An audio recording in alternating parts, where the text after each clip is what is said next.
For years, headlines have focused on the loudest powers, the ones with booming economies and endless broadcasts. But beneath that noise, there lies a land steeped in ancient strength, quiet resilience, and a will that refuses to be broken. This is Iran, a nation cloaked in centuries of culture, strategy, and untold influence. While the world watches missiles and treaties, Iran plays a different game, one of silent leverage, regional power plays, and unshakable defiance. It is not just oil, not just politics. It is the power of survival, the power of identity, the power to move global giants without ever shouting. And today, we pull back the curtain, not just on a country, but on a force that shakes the world, not with noise, but with presence, but ready for the speech. Iran's strategic geographic gives it a national influence and cultural resilience, globally fuel a dental stance, economic sanctuaries, has proc strategy power, nefer influences Iran's patience. And that's its greatest weapon. And that's its strategic position is one yet powerful aspects of power graphic. Its influence, the most overlooked yet powerful expressions. Is Mubin power of the West Lord and global warfare and Iran's proxies on the global stage. Sitting at the crossroads of Central Asia, the Middle East, and the Indian subcontinent, Iran commands a location that has for centuries been a vital artery for trade, culture, and conflict. It borders some of the most volatile and resource-rich regions in the world, with direct access to the Persian Gulf, the Strait of Hormuz, and the Caspian Sea. This isn't just about borders on a map. This is about control of movement, access to energy, and positioning that gives Iran the ability to act as both a bridge and a barrier. When the world speaks about energy security, it cannot do so without speaking of the Strait of Hormuz, a narrow waterway through which nearly a third of the world's seaborne oil passes. Iran, with its direct access and strategic presence around this critical choke point, holds a kind of power that no military base or international alliance can fully neutralize. It has the ability to slow, disrupt, or even halt global oil flow, and that alone gives it a kind of soft power that makes even the most powerful nations tread carefully. But geography is not just about oil.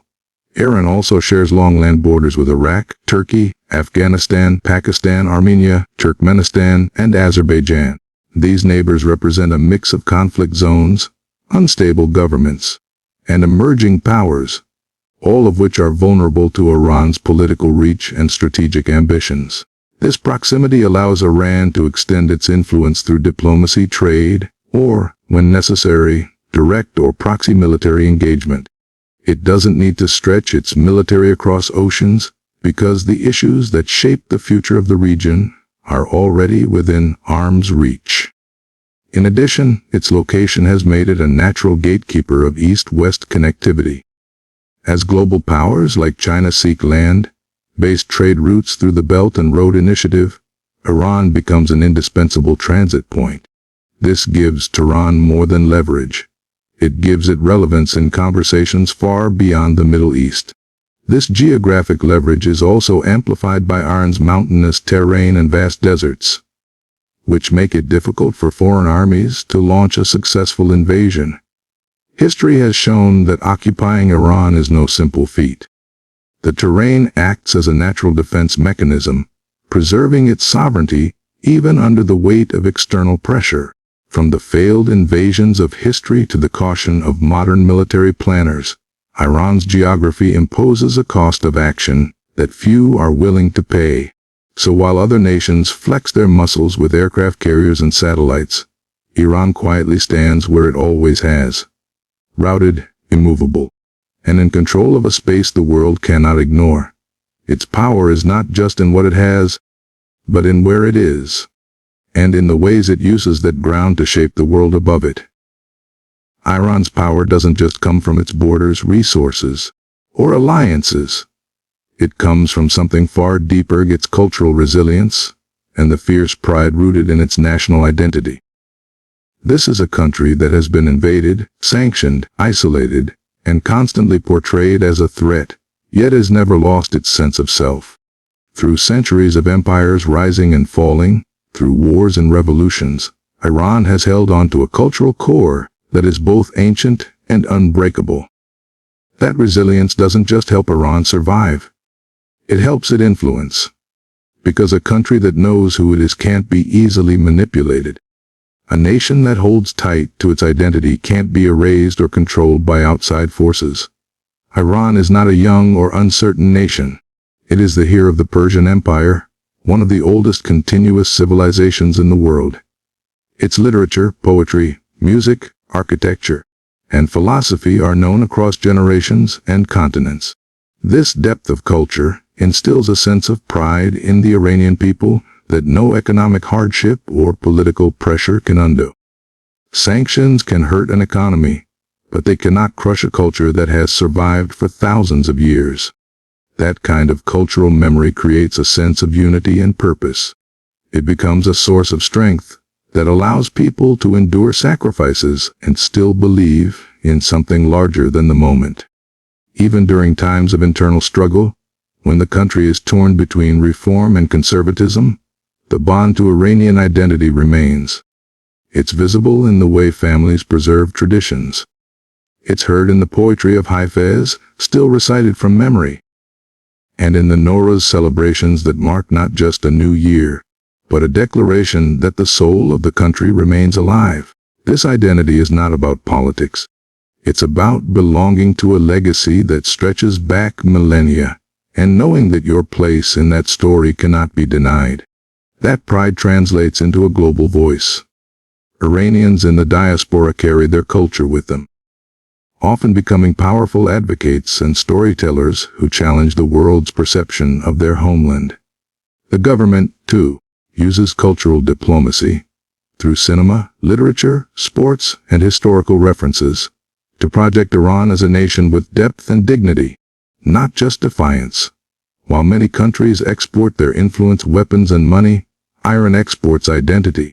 And it's that identity that builds loyalty, not only inside its borders, but among aligned communities across the Middle East and beyond. In a world where many nations are still figuring out who they are, Iran's sense of self is already formed and unshakable. That alone is a quiet force that shapes negotiations, strengthens resistance, and reminds every adversary that they're not just facing a regime. They're facing a people whose history gives them the strength to endure. Cultural resilience isn't loud. It doesn't make headlines, but it is the fire that never goes out. And that is why Iran cannot be ignored. When the West imposed economic sanctions on Iran, the goal was simply to isolate the country, weaken its economy, and force it to submit to international pressure. What many didn't anticipate was how these sanctions, instead of crippling Iran's influence, pushed it to build alternative networks of power that are now more resilient and less vulnerable to external control. Sanctions didn't break Iran. They made it more adaptive, more inventive, and more determined to stand on its own terms. Rather than begging for a seat at the table, Iran started building its own. In the face of restricted trade, frozen assets, and bans on banking systems like SWIFT, Iran turned inward and developed local industries, expanded barter systems, and deepened its relationships with countries willing to bypass Western rules. It formed strategic partnerships with China, Russia, Venezuela, and others who had their own reasons for resisting U.S. influence. These alliances were not just economic.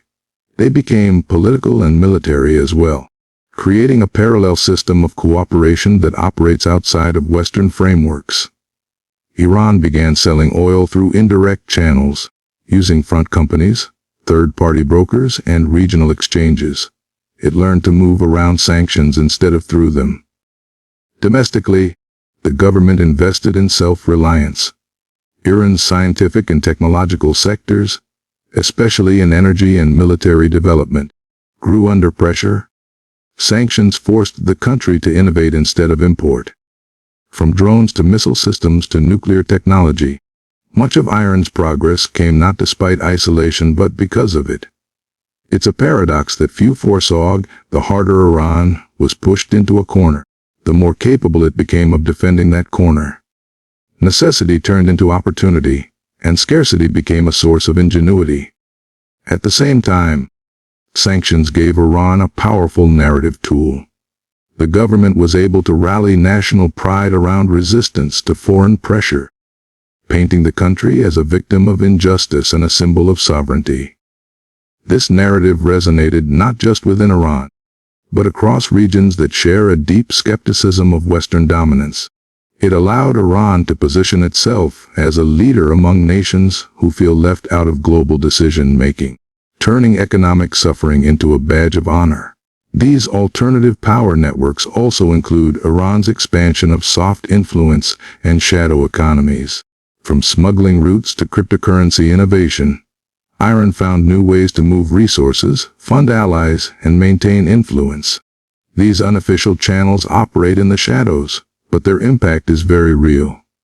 While Western media often frame sanctions as a sign of control, in reality, Iran has used them as a catalyst to evolve into something more complex and harder to isolate. What was meant to shrink Iran's reach has, in many ways, diversified it. It's no longer just about surviving sanctions. It's about thriving outside of them. That shift has created a new kind of power, one that doesn't depend on global approval, but instead relies on persistence, adaptability, and the willingness to build when others try to block. Iran's power doesn't only lie in direct confrontation. It lies in its mastery of indirect influence through a carefully built network of proxies that has redefined modern warfare and extended its reach far beyond its borders. While traditional powers deploy armies and airstrikes, Iran plays a deeper game, one built on relationships, ideology, and long-term positioning. Through groups like Hezbollah in Lebanon, the Houthis in Yemen, various militias in Iraq and Syria, and even influence in parts of Afghanistan and Palestine, Iran has created a web of aligned forces that act as both a shield and a sword. These groups are not just allies. They are extensions of Iran's strategic will, operating with their own local agendas, but tied together by funding, training, and a shared resistance to Western and regional rivals. This proxy strategy gives Iran flexibility and deniability. It can apply pressure in multiple conflict zones without officially going to war. It can disrupt enemies, defend allies, and shape political outcomes while avoiding direct retaliation. When Iran's interests are threatened, it doesn't always respond with missiles from Tehran. It lets the message come from a battleground hundreds of miles away. This approach frustrates conventional powers because it operates in the gray zone. Neither open war nor clear peace. It stretches the concept of sovereignty and redefines how influence is projected in the 21st century. What makes Iran's proxy strategy so effective is not just military coordination, but ideological alignment. These groups are often rooted in shared religious, cultural, or anti-imperialist narratives. Iran provides them with more than weapons. It offers a cause, a sense of purpose, and political legitimacy. This makes the alliances more durable. These aren't simply mercenaries for hire. They're movements with deep community roots and local legitimacy. And that makes them hard to dismantle. Hezbollah, for example, is not just a militia.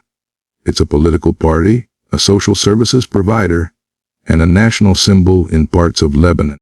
This layered identity makes such groups powerful and difficult to isolate. At the same time, Iran has invested heavily in training, intelligence sharing, and logistical support, build an ecosystem where knowledge and resources flow freely between allies. Drone technology, cyber capabilities, and asymmetric tactics are shared across borders, allowing Iran's network to evolve together. This coordination means that when one group is attacked or weakened, others can step up or respond. It creates a distributed, resilient system where the failure of one node doesn't break the whole chain. In a world where conventional wars are costly and politically dangerous, Iran's proxy model provides influence without full exposure. It allows Tehran to challenge much larger powers at a fraction of the cost. It reshapes battlegrounds without crossing international red lines. And most importantly, it keeps Iran relevant in every major regional conflict, from Yemen to Syria, Iraq to Palestine. This invisible web of influence is one of Iran's most powerful tools. Not loud, not always visible, but undeniably real and deeply disruptive to those who seek to limit its rise. One of the most underestimated elements of Iran's power is its patience. In a world driven by speed, reaction, and short-term gains, Iran plays a different game, one shaped by time, strategy, and a long view of history. This isn't just a cultural trait, it's a deliberate geopolitical strategy.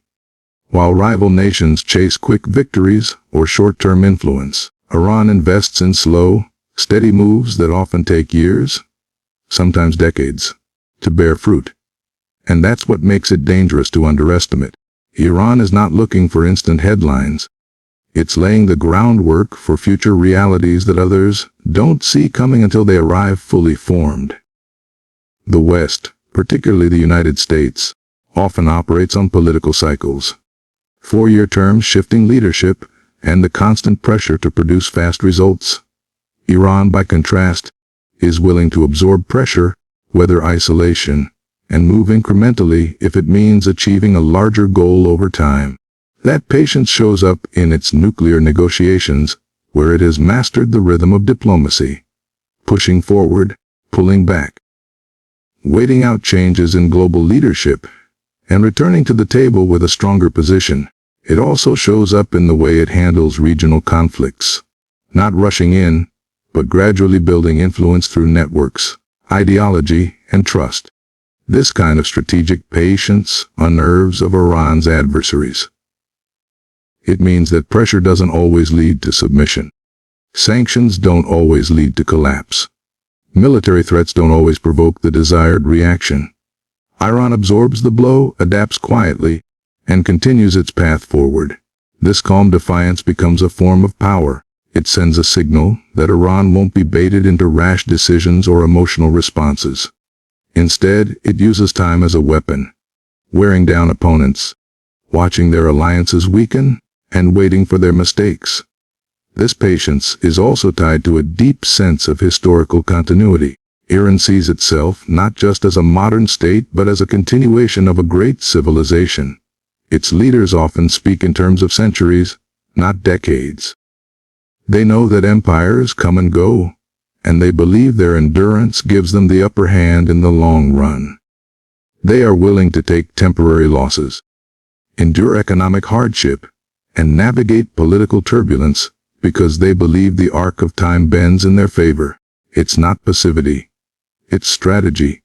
In the modern age, where instant reaction is seen as strength, Iran's refusal to move on someone else's timeline can be misread as weakness.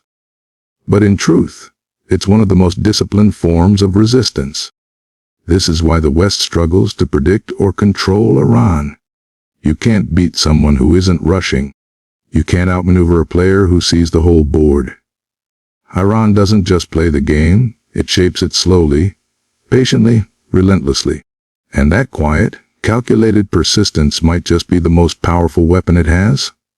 The world often looks for power in the obvious, in weapons, wealth, or loud declarations. But Iran teaches us something profoundly different. Power can be quiet, it can be patient, it can move through time, not just through force. Iran's influence doesn't rest solely on military strength or economic dominance. It rests on endurance, strategy, and an unshakable identity forged through centuries of survival.